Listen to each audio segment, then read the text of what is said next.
Ma'asyiral muslimin rahimakumullah, bagi orang-orang yang tidak menghargai nikmat hidayah yang didapat oleh dirinya atau oleh keluarganya atau oleh anaknya atau oleh istri atau suaminya, maka ingat bahwa nikmat terbesar yang Allah berikan sejatinya kepada manusia adalah hidayah.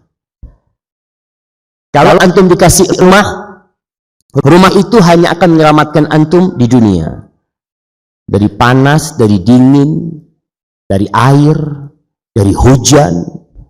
Iya, antum selamat di sana. Selesai itu selesai. Antum dikasih nikmat uang, ketika umur antum habis, uang itu akan ditinggal. Tapi nikmat hidayah ini akan mengantarkan pemiliknya sampai ke surga Allah Subhanahu wa taala.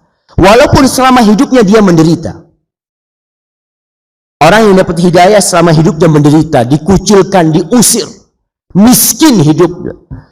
Rasul sallallahu alaihi wasallam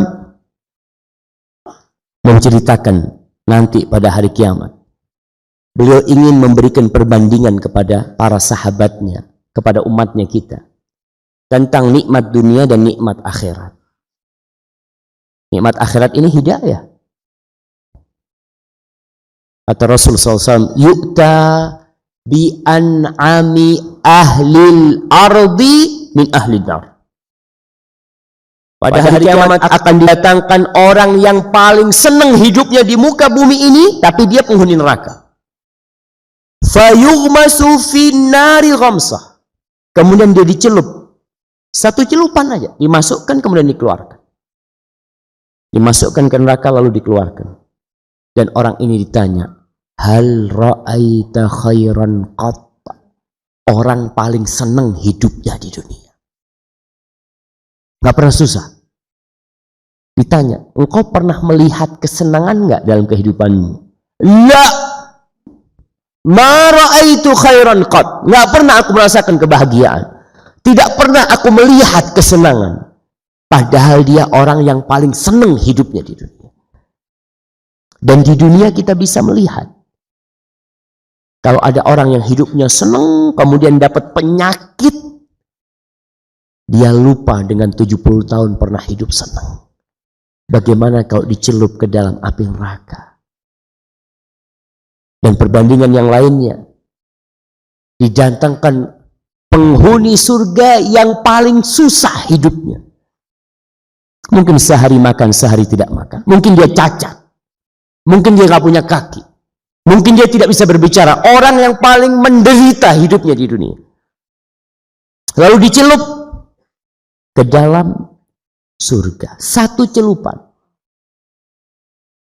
Lalu ditanya, engkau pernah menderita enggak dalam hidupmu? Engkau pernah melihat penderitaan enggak dalam hidupmu? La, wallahi ya Rabb, enggak pernah aku melihat penderitaan. Lupa dengan segala derita yang pernah dirasakan jamaah. Dan dunia ini darul amal, tempat kita beramal. Antum bayangkan, tadi malam sebagian orang entah sampai jam berapa mereka tidak tidur. Seakan-akan mereka senang, mereka gembira. Pagi hari mereka tidak sholat subuh. Mereka merasa gembira dengan yang tadi malam. Kehilangan sholat subuh biasa. Rasulullah SAW mengatakan, man fatathu salatul asr faka'annama wutira ahluh. Kata Nabi SAW, orang yang kehilangan sholat asar aja nih, seakan-akan dia kehilangan keluarganya semua. Tapi sebagian orang di antara kita nggak merasa ada yang kurang dari dia. Nggak merasa ada yang hilang dari dia. Sholat subuh mau hilang 2 rakaat, jangan sholat subuhnya. Kita tahu sholat wajib itu lebih utama daripada sholat sunnah. Sholat sunnah yang qabla subuh, apa pahalanya? 2 rakaat itu lebih baik dari dunia dan isinya. Lebih baik dari pesta tadi malam, cuma semalam. Sedangkan 2 rakaat itu kalau dikumpulkan semua isi bumi ini, semua isi bumi ini. Allahu Akbar. Allah mengatakan, bal tu'thirunal hayatad dunya Wal akhiratu khairu wa abqa. Itu kata Allah. Kalian lebih mementingkan kehidupan dunia.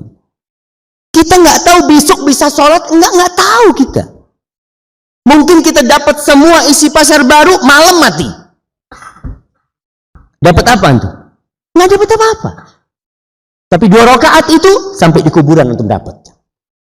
Antum diangkat dapat antum pahala. Antum diinjek-injek di sana antum dapat tuh pahala. Tapi kita lebih mementingkan kehidupan dunia. Padahal akhirat itu lebih abadi dan lebih baik.